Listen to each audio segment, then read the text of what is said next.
انت دلوقتي رايح تشتري حاجة من اي مكان في الدنيا، وعايز تستخدم المصطلحات اللي بالصيني والبالانجليزي، زي I can't afford it I can't afford it. يعني انا مش هقدر ادفع الفلوس دي.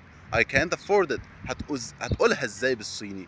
اول حاجة هنقول 我负担不起我负担不起 او 我买不起 طيب عايز دلوقتي اقول over my budget. it is over my budget يعني دي عدت البادجت بتاعتي او الميزانية بتاعتي.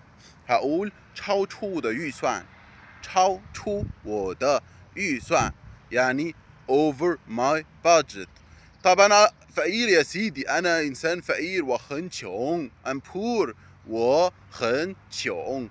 这个是很多场合里面可以用的一些句子，دي حاجات كتير جدا او جمل كتير جدا ممكن تستخدمها في مواقف كتير جدا. معاكم عبد الرحمن سليمان، وانا مرشد سياحي باللغه الصينيه ومدرب لغه صينيه. بحبكم.